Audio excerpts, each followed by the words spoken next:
इधर देखो, यहां देखो, सब लोग सुनो। तो हरपाल नाम के एक भक्त थे भगवान के, खूब भजन करते थे, खूब साधना करते थे, नाम जप करते थे, कथा सुनते थे, लेकिन वो ब्याह नहीं कर रहे थे। क्यों? उनकी इच्छा थी कि जैसा मैं भजन करता हूं, जैसी मेरी भक्ति है, जैसा मेरा भाव ठाकुर जी के प्रति है, ऐसी कन्या मिले तो मैं ब्याह करूंगा, नहीं तो जीवन भर ऐसे ही रहूंगा। तभी उनके किसी रिश्तेदार ने आकर के बताया, बोले तेरे लायक कन्या मिल गई मुझको। तो हरपाल जी बोले, क्या क्या गुण है उस कन्या का? बोले उस कन्या ने शर्त रखी है, मैं उसी से ब्याह करूंगी जो रोज 1000 संतों को प्रसाद पवाता हो। हरपाल जी बोले, अब तो मुहूर्त भी नहीं निकलवाना, कल ही ब्याह करवा दो मेरा। ऐसी कन्या से तो मैं बिना मुहूर्त के ब्याह करूं। मुहूर्त उसके संग देखा जाता है जिसके संग यह संकोच हो या फिर यह दुविधा हो कि पता नहीं जीवन कैसा चलेगा। इससे तो मुझे भरोसा है बढ़िया जाएगा मेरा जीवन, इसी से ब्याह करा दो। कन्या ने शर्त रखी, हरपाल जी हम आपसे ब्याह तो कर रहे हैं पर हमारी शर्त मंजूर है ना, रोज 1000 संतों को प्रसाद पवाना पड़ेगा। बोला मैं निश्चित करूंगा, आप ब्याह कर लो। और ब्याह हो गया। हरपाल जी रोज 1000 महात्माओं को प्रसाद पवाते। अब देखो, अगर कोई संकल्प ले ले कि मैं 1000 महात्माओं को प्रसाद पवाऊंगा, अगर 100 महात्मा ज्यादा बढ़ जाएं, 200 महात्मा ज्यादा, उनको मना करेगा क्या? वो तो फिर अपराध बनेगा उससे। प्रसाद पवाने का संकल्प लिया तो जितने आए सबको बैठाने की जिम्मेवारी उसकी। ऐसी कथा में भी होता है, कथा में जितने लोग आए सबका स्वागत होना चाहिए, सबके लिए स्थान पर्याप्त होना चाहिए। कई जगह प्राइवेट कथा करा, हम तो मना कर देते, मत कराओ भैया, आपको अपराध लगेगा। क्यों? वैष्णव को पता चला कि कथा हो रही, वो सुनने आ गया, जगह नहीं मिली या फिर वो बैठ नहीं पाया, तो खाली रहे भले ही स्थान, पर फिर भी स्थान बड़ा रखो ताकि कोई भी आए तो कोई रहे ना कथा से, नहीं तो कथा कराने वाले को अपराध लगता है। वैष्णव बिना सुने चला गया। तो हरपाल जी ने नियम ले लिया, रोज 1000 महात्माओं को भोजन कराते। अब 1000 की जगह कभी कभी 1200 भी हो जाते, 1300 भी हो जाते, 1500 भी हो जाते। लेकिन हरपाल जी करते कुछ नहीं थे, कमाई का कोई जरिया नहीं था, केवल दादा परदादाओं की पुश्त से जो उनके पुश्तैनी धन था उसी को ही खर्च करते जा रहे थे।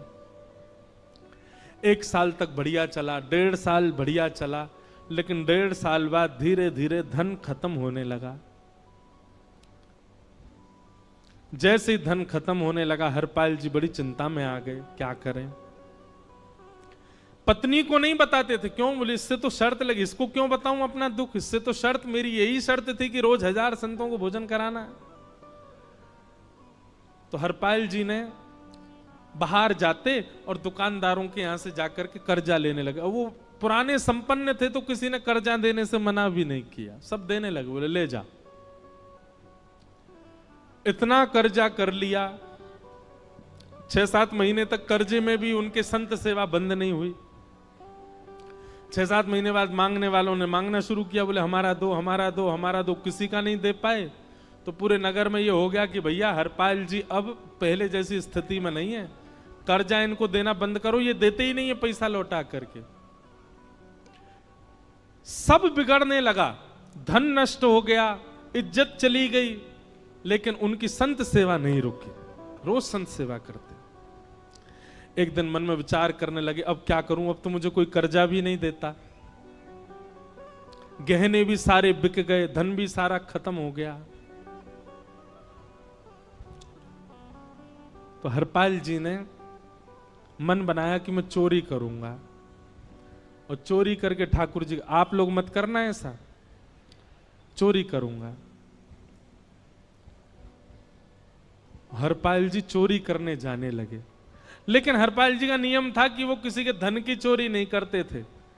संपन्न लोगों के घर में जाते थे और उनकी रसोई घर की सामग्री चुरा लाते थे, चीनी, दाल, आटा, चावल, मूंग, नमक, मिर्च, ताकि भंडारा हो जाए सवेरे।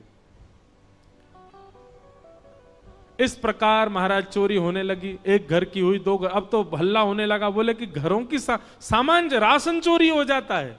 वो बड़ा विचित्र चोर है, धन नहीं चुराता है, राशन चुरा के भागता है। ऐसी चोरी होने लगी महाराज। अब तो लोगों ने अपने अपने घरों में पहरेदारी शुरू कर दी कि चोरी ना हो। तो हरपाल जी को और दिक्कत होने लगी, क्या करें, कैसे करें। धीरे धीरे हरपाल जी इस स्थिति में आ गए कि अब संपन्न लोगों के यहां उन लोगों को ढूंढते जो ना कभी संत सेवा करते ना वैष्णव सेवा करते, और उन लोगों के यहां जाकर के थोड़ा बहुत धन चुरा लेते, स्वर्ण चुरा लेते। करना कुछ नहीं, अपना घर नहीं बनाते थे, बसाते थे, संत सेवा करते थे। ठाकुर जी रीझ गए हरपाल से। ठाकुर जी बोले देखो ये सब चोरी कर करके और मेरे संतों को पवारा है। ठाकुर जी बोले इस पर अनुग्रह करने जाना है। भगवान सिंहासन से उठ करके तैयार होने के लिए गए और बढ़िया महाराज नकली सी मूछ लगा करके, ऊपर सिर पर पाग पहन करके और थोड़ा पेट सा बाहर निकाल के, गले में खूब सारी जंजीर डाल के, हाथों की हर उंगली में अंगूठी पहन करके, सोने की जूतियां डाल करके, कौंधनी सोने की पहन करके, और एक बैंत समझते, वृद्ध लोग लेकर के चलते, बैंत, सोने का मड़ा हुआ बैंत लेकर के ठाकुर जी तैयार हो गए, एक सेठ जी बन गए। लक्ष्मी भैया ने पूछा भगवान बड़ा सुंदर स्वरूप धारण किया, कहां जा रहे हो?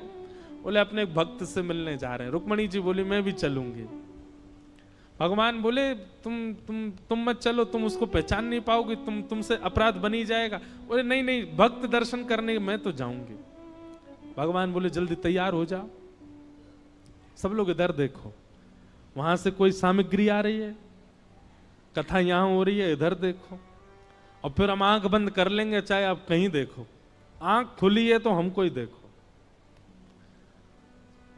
रुक्मणी जी एक सेठानी बन गई, ठाकुर जी सेठ जी बन गए, और दोनों ने मन में विचार किया कि हरपाल जी को दर्शन देना है। और यहां हरपाल जी की स्थिति क्या थी?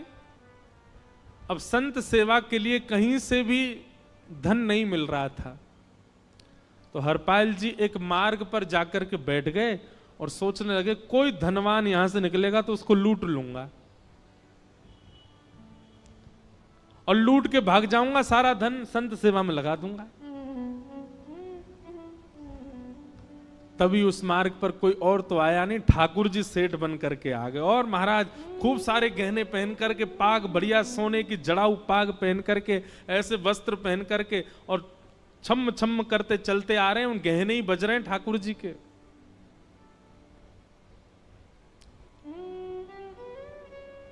हरपाल जी ने जैसे नेत्र खोल करके देखा, ठाकुर जी के रूप यौवन और सबरी उनके श्रृंगार को देख करके हरपाल जी बोले ये तो 1 साल के भंडारे की व्यवस्था आ रही है सामने से। इतने में ही सेठानी जी रुक्मणी जी भी आई, उनको ओहो ये तो कम से कम 5-10 साल की व्यवस्था आ रही है। अगर ये दोनों लूट लिए जाएं तो 10 साल चोरी नहीं करनी पड़ेगी। देखो कितना धन संपन्न। हरपाल जी के बगल में जैसे ही ठाकुर जी पहुंचे, हरपाल जी बोले भैया जय श्री कृष्ण प्रणाम। ठाकुर जी तो नाराज हो गए, क्या भगवान का नाम बोलता है सुबह सुबह?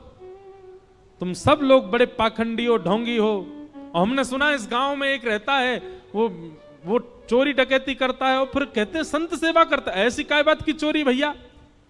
करता तो चोरी है, भली उससे भली संत सेवा करता हो। नाम उसका हरपाल है, हम सब जानते हैं। भगवान का नाम मत लो हमारे सामने। हरपाल जी समझ गए वो तो बिल्कुल भगवत विमुख है, इसकी तो एक अंगूठी भी नहीं छोड़नी मुझको, इसका तो सब लेके जाऊंगा। अगर ये बदले में जय श्री कृष्णा बोलता तो एक आध गहना छोड़ देता इसका में, पर ये तो इतना बिखर रहा है भगवान का नाम सुन के, इसका कुछ नहीं छोड़ूंगा, सब ले जाऊंगा।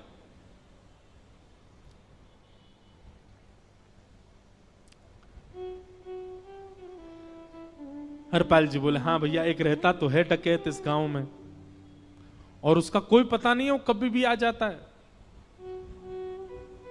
लेकिन एक मार्ग जंगल में होकर के है, उसमें गांव में नहीं जाना पड़ता। जंगल से गुप्त चुप निकल करके पूरे गांव पार हो जाएंगे, आप शहर पहुंच जाओगे। उसका रास्ता मुझे ही पता है।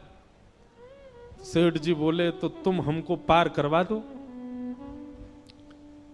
हरपाल जी बोले मैं पार तो करवा दूंगा, लेकिन भगवान मेरे घर कुछ मेहमान आए हैं, उनके भोजन आदि की व्यवस्था के लिए मैं तो बाजार आया था, मेरे पे धन नहीं है। आप यदि मुझको कुछ दे देंगे तो मैं घर पर व्यवस्था करके आऊंगा, तुरंत आपको लेकर के गांव पार करवा दूंगा। ठाकुर जी ने उसको कुछ सोने की मोहर दे दी। बोले लो तुम अपने घर की व्यवस्था कर आओ। हरपाल जी ने सामग्री खरीदी, घर पर पहले व्यवस्था करके आए। बोले आज की व्यवस्था हो जाए, क्योंकि आज तो 10 साल का सब चोरी करना समय लगेगा। पत्नी से कहा भोजन प्रसादी बनाओ, संतों को पवाओ। संत पूछेंगे मैं कहां है, तो कहना कि आप लोगों की 10 साल की व्यवस्था करने गए आज। हरपाल जी लौट करके आए और सेठ जी से कहा आइए आइए चल दीजिए मेरे साथ और हमारे संगी चलना बिल्कुल। ठाकुर जी रुक्मणी जी चलने लगे। जैसे ही विहंगम जंगल में पहुंचे, भयंकर भयावह जंगल, बीच जंगल में जैसे ही पहुंचे, हरपाल ने पीछे मुड़ करके देखा, दोनों चले आ रहे हैं। तुरंत महाराज वो तो अपने रूप में आ गया, शेर की तरह गर्जना करने लगा, अपनी लाठी धर दी सामने और अपने सिर का स्वाफा निकाल करके सामने बिछा दिया। भगवान जो सेठ जी के रूप में आया, भगवान बोले भैया ये क्या कर रहे हो? बोले मैं ही हरपाल हूं। सारे सामग्री निकालो, डाल दो यहां पे, एक चीज भी मत छोड़ना, नहीं तो तुम जानते नहीं हो तुम्हारा क्या करूंगा। ठाकुर जी तो थर थर कांपने लगे। रुक्मणी जी बोली देखो कैसा नाटक कर रहे हैं। रावण के आगे नहीं डरे थे, कुंभकर्ण के आगे नहीं डरे, हिरण्यकश्यप के आगे नहीं डरे, और वो हरपाल के आगे ऐसे कांप रहे हैं। भगवान तो मन की सब समझ जाते हैं, कौन ही मारने, वो तुम भी कांपो क्यों? बोले भक्त है भैया, ये हमारो भक्त है। अनुब्रजम में हम नित्यम पूये ये तन्य रेणु भी, इसने हमारे लिए सब गवा दिया, हमारे वैष्णव संतों के लिए सब लुटा दिया, इसके आगे भयभीत होने में कोई लज्जा नहीं। लक्ष्मी नारायण दोनों कांप रहे हैं और हरपाल कह रहा सब निकालो। ए सेठानी जी कान के कुंडल उतारो। कान कुंडल उतार दिए, नाक की नथनी उतार दी, सब उतार उतार के धर दिए, हाथों के सब कड़ूला आदि भी धर दिए। भगवान ने भी अपने सब उतार। बोले बैंत कहां लेके जा रहे हो? उसको भी धर दो। बोले अरे भैया बुढ़ापे की लाठी, हम गिर जाएंगे। बोले कुछ नहीं गिरोगे, धर दो इसको। जीवन में कभी राम ना, जय श्री कृष्ण बोलने पे चिल्ला रहे थे मुझ पे, रखो इसको यहां पे। सारा धर दिया। बोले बहुत बढ़िया हो गया, अब 10 साल की व्यवस्था हो गई। इतने में भगवान की कनिष्ठ उंगली में एक अंगूठी थी। हरपाल बोला ये कहां बचा के ले जा रहे हो, उसको दो। बोले अरे भैया ये तो बहुत बचपन की हमारी अंगूठी है और ये आज तक हमारी निकली ही नहीं है और ये निकल ही नहीं पाएगी, इसको बाहर हम निकाल ही नहीं सकते, इसको तो रहने दो हमारे पास। बोले तुम क्या जानो, इस अंगूठी से कम 1 हफ्ता संत भोजन होगा और तुम पे तो दया करनी नहीं है। चिल्लाए थे मुझ पे जय श्री कृष्ण बोलने पर, निकालो इसको। भगवान खूब प्रयास करें, वो नहीं निकले तो हरपाल जी ने उंगली पकड़ी। बोले इसको काट देता हूं मैं, तुम्हारे पास उंगली रहने का कोई काम नहीं है, तुम उंगली से करते ही क्या हो। और महाराज जैसे ही उंगली पकड़ करके काटने का मन किया, वो काटने ही वाले थे, इतने में ही द्वारिकाधीश भगवान शंख चक्र गदा पद्म धारण करके प्रकट हो गए सामने। रुक्मणी जी महालक्ष्मी के रूप में प्रकट हो गई और दोनों ने अपने अंक में हरपाल को भर लिया। हरपाल जी समझ नहीं पा रहे ये क्या हुआ, दूर हटे। बोले नाथ, बोले हम साक्षात द्वारिकाधीश, ये साक्षात रुक्मणी तुम्हारी भक्ति से प्रसन्न होकर तुमको दर्शन देने आए हैं।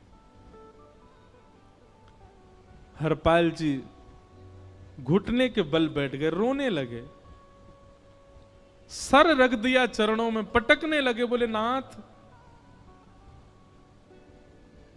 मैंने अपने नाथ को लूटा, आज मैंने अपने स्वामी के साथ डकैती कर रहा था, मैं अपने स्वामी की उंगली काटने पर मजबूर हो गया था, इसका मतलब तो मैं पापी हूं। मेरा पाप इतना प्रचंड हो गया कि मैं आपके रूप को नहीं पहचान पाया। भगवान ने हृदय से लगा, नहीं हरिपाल, तुमने कभी अपने लिए प्रयोग थोड़ी किया। तुम्हारी पत्नी भूखे सो जाते हो, लेकिन संतों को भूखा नहीं जाने देते। ठीक है, उसके लिए भले ही तुमने वह गलत मार्ग अपनाया जो नहीं अपनाना चाहिए था, परंतु उसमें उद्देश्य कोई और तो नहीं था, मेरे जनों की सेवा ही तो थी, मेरे वैष्णवों की सेवा। और देखो हरपाल, एक मेरी बात सुनो, आज तुम्हारे मन में ग्लानि होती है कि तुमने दूसरों का धन हड़प करके और उससे संत भोजन कराया। वास्तव में इसका विधान शास्त्रों में यह बताया गया, जिसके धन से भोजन बना और संतों ने पाया, परोसा भले ही किसी ने भी हो, कार्यक्रम भले ही किसी ने भी कराया हो, पर धन जिसका लगता है पुण्य उसी को मिलता है। तुमने तो अपने गांव के, शहरों के उन लोग जो कभी संत सेवा नहीं करते थे, उनके धन चुरा चुरा करके उनको पुण्य बांटा है। तुमने कुछ गलत नहीं किया है। हां, अपने प्रयोग में यदि लेते तो पाप हो जाता, लेकिन तुमने तो एक रत्ती भी अपने प्रयोग में नहीं ली, सब संतों में लगा दी, और जितने लोगों का धन चुराया उन सबको पुण्य प्रदान कर दिया। हम तुमसे बड़े प्रसन्न हैं। हरपाल जी चरणों से लिपट गए, बोले नाथ आप बड़े कृपालु, बड़े दयालु। भगवान बोले अब हमने दर्शन दे दिया, अब हम जाएं। और सुनो, ये सारा धन हमने दिया है, 10 साल का नहीं होगा इससे। तो बोले जब तक तुम जीवित रहोगे तब तक की सेवा बनेगी, इससे संत सेवा चलती रहेगी। ये सारा धन आभूषण हम लेकर के इसीलिए आए थे, ताकि तुमको अब कभी किसी से मांगना ना पड़े, किसी से हड़पना ना पड़े। भगवान जाने लगे तो हरपाल जी चरणों में गिर गए, बोले नाथ आज मैं आपके दर्शन कर पाया, मैं संत सेवा कर पाया, इसमें सबसे बड़ा योगदान मेरी पत्नी का है। उसने नियम नहीं बनाया होता तो शायद मैं कभी ऐसा नहीं करता। आप उसको दर्शन दिए बिना जाएंगे, मैं उसको क्या बताऊंगा? मैं उससे जाके कह भी नहीं पाऊंगा कि आप मुझे मिले, और उसकी वजह से आप मुझे मिले हो, कृपा कर उसको दर्शन दे दीजिए। ठाकुर जी बोले ठीक है। तुरंत लक्ष्मी नारायण भगवान ने छोटे छोटे बालकों का रूप धारण कर लिया और हरपाल जी की गोद में बैठ गए, और हरपाल जी अपनी गोद में लेकर के ठाकुर जी को घर पर आए, और आकर के अपनी अरे सुनो देखो कौन आए हैं। जैसे बाहर आकर के देखा तो नन्हे से ठाकुर जी, नन्ही से रुक्मणी जी गोद में बालकों की भांति बैठे हैं। बोले अरे इतने सुंदर सुंदर बालक। बोले बालक नहीं है, ये साक्षात जगन्नाथ भगवान, साक्षात रुक्मणी जी, साक्षात द्वारिकाधीश हैं। तुरंत ठाकुर जी अपने रूप में प्रकट हो गए और दोनों दंपति को दर्शन दे करके भगवान वहां से प्रस्थान कर गए। बोलो भक्त वत्सल भगवान। तो एक भक्त जीवन संगी का प्राप्त होना भगवत दर्शन तक ले जा सकता है आपको। अब जिनके ब्याह हो चुके हैं उनसे तो अब हम कुछ कर नहीं सकते, पर जिनके नहीं हुए हैं संभल जाओ, सुधर जाओ, ठाकुर जी से प्रार्थना करो, और प्रार्थना करके केवल एक ही चीज मांगो, क्या? हम गृहस्थी हैं नाथ, यह गृहस्थाश्रम है, हम इसमें आ चुके हैं, अब कृपा करके हमारे जीवन में जो भी आए वो आपका भक्त आए। लेकिन आपके अथक प्रार्थना करने पर भी ठाकुर जी ने यदि नहीं दिया तो भी चिंतित मत होइएगा। मीराबाई को भी नहीं मिले अनुकूल, करमेती बाई को भी नहीं मिले अनुकूल, सक्कू बाई को भी नहीं मिले अनुकूल पति,